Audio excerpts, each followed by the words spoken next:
That night, I learned silence can break a person more than words ever could. It started like any other evening. My girlfriend, Emily, was sitting on the couch, scrolling through her phone, laughing occasionally at something.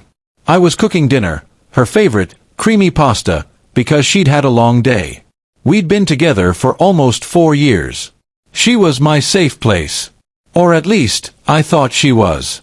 We'd been through struggles, job losses, family issues, even a short breakup once, but we always found our way back to each other. That night, though, something in the air felt different. She'd been distant lately, smiling less, checking her phone more. While setting the table, I noticed her phone light up beside her. Normally, I never looked. But that night, fate wanted me to. The screen lit with a message from someone named Daniel Redhearts. I froze. I didn't know any Daniel. And the heart, that wasn't just a friend. My pulse quickened. I stared at the name until the light faded. A part of me hoped I'd misread it, that my eyes were playing tricks. But curiosity and dread are powerful together, and before I knew it, I'd picked up her phone. The message preview read, Daniel Redheart, can't stop thinking about last night. You looked beautiful. I didn't need to open the chat. I didn't need more proof. My heart sank, heavy and cold.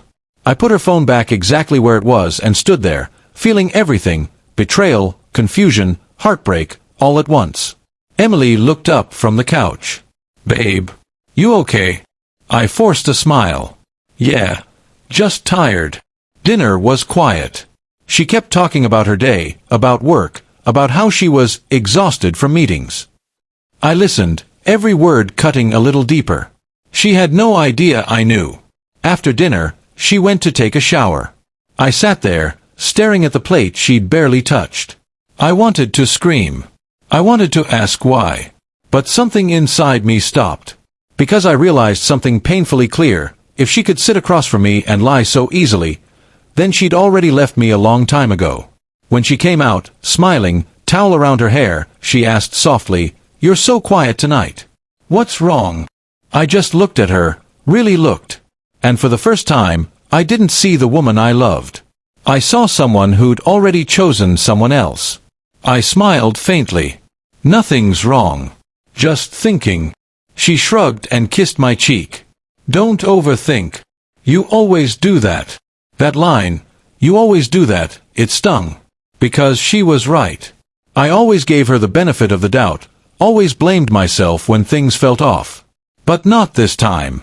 That night, when she fell asleep, I packed my things quietly. No shouting. No confrontation. Just a note on the counter. You don't have to pretend anymore. I saw his name. Take care.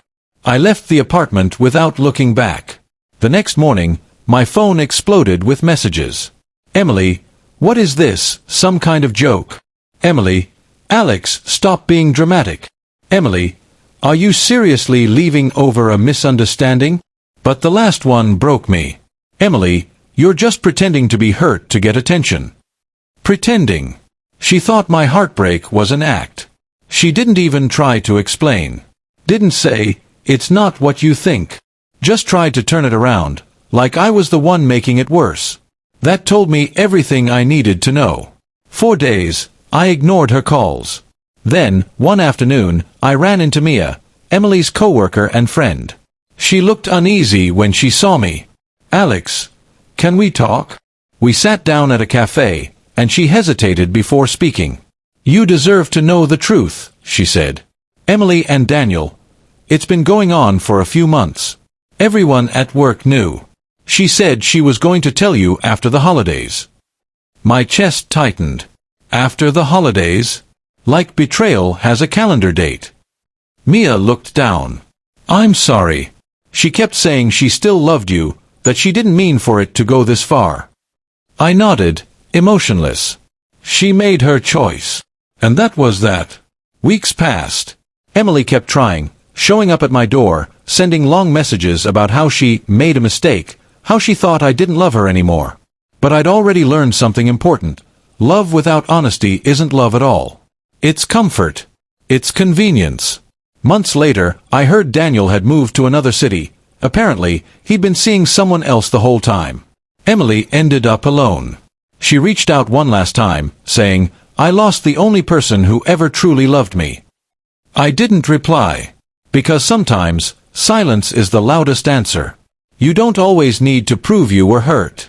You don't need to show anger or demand closure. Sometimes, walking away quietly, with your dignity intact, is the greatest revenge of all. She believed I was just pretending. But in truth, I was finally done performing.